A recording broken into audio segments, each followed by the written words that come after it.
মানিকগঞ্জের ঘিওরে সাবেক ছাত্রদল নেতাকে প্রকাশ্যে কুপিয়ে হত্যার ঘটনায় এখনো মামলা হয়নি। জড়িত সন্দেহে 4 জনকে আটক করেছে পুলিশ। নৃশংস এই হত্যার প্রতিবাদে দিনব্যাপী হরতাল চলছে উপজেলা সদরে। হত্যায় জড়িতদের দ্রুত দৃষ্টান্তমূলক শাস্তির দাবি পরিবার ও স্থানীয়দের। প্রতিপক্ষের হামলায় আহত কর্মীকে হাসপাতালে চিকিৎসা দিতে গেলে উপজেলা স্বাস্থ্য কমপ্লেক্স চত্বরেই কুপিয়ে হত্যা করা হয় উপজেলা ছাত্রদলের সাবেক সাধারণ সম্পাদক লাবলু আহমেদকে। সদর উপজেলা ও কুস্তা এলাকার আধিপত্যের বিরোধেই এই হত্যাকাণ্ড বলে জানা গেছে। তবে দুই গ্রুপই বিএনপির রাজনীতির সঙ্গে জড়িত। হামলায় গুরুতর আহতরা দিলেন সে সময়ের বর্ণনা। ওয়ার্ড যুবদলের সাংগঠনিক সম্পাদক হিমেলকে কুপাইয়া হয়ে গেছে। তো কুপানের পরেই আমরা খবর পেয়ে ওকে উদ্ধার করার জন্য গেছি। তো ওখানে যাওয়ার পরে ওই যে যারা কুপাইয়া গেছে, বাবু, শীতল, রূপক, সাব্বির, কনক, সেলিম, চাপাতি বাবু বলে, তামিম, লাবলু ভাইকে ওখানে স্পট ডেট। আমি খেলা অতটুকু দেখছি, লাবলু ওইখানে পড়ে গেছে উপরে পড়ে যাওয়ার পরে উনি পড়ে গেছে, পিছন থেকে আমার কোপ শুরু করছে, আমিও পড়ে গেছি উপরে রাস্তার পাশে।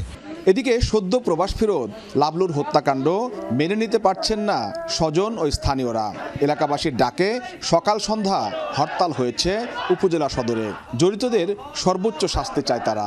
ঘটনার সুষ্ঠু বিচার এবং তাদের ফাঁসি চাই। আমরা তাদের ফাঁসি দাবি করিতেছি। কোথায় কোনটা দখল, কোথায় চাঁদাবাজি, কোথায় কি, সমস্ত কিছু তারা এইটা নিয়ন্ত্রণ করতো। ওই সময় লাবলু ভাই যে কালকে যাকে জীবন দিতে হয়েছে, এই ব্যক্তিটা ঘিওর থানা ছাত্রদলের সাবেক সাধারণ সম্পাদক। তিনি এটার প্রতিবাদ করতো। তারা আওয়ামী লীগের সাথে লিপ্ত হয়ে এতদিন এইসব কুকর্মগুলো করছে, এখনো তারা এই আধিপত্যই বিস্তার করতে চায়। যে ঘটনাগুলি ঘটাইছে, আমরা তাদের ন্যায্য বিচার চাই এবং ফাঁসি চাই, সূক্ষ্ম বিচার চাই। আমরা দেশ শান্তি থাকতে চাই, আমরা ভালো থাকতে চাই, আমরা চাই না যে অশান্তি লাগুক। এই সন্ত্রাসীর অবশ্যই ফাঁসি চাই, এলাকাবাসীর প্রাণের দাবি। পুলিশ বলছে দিনের বেলায় প্রকাশ্য হত্যাকাণ্ডের প্রত্যক্ষদর্শী সিসিটিভি ফুটেজ ও তথ্য প্রযুক্তির মাধ্যমে জড়িতদের শনাক্তের কাজ চলছে।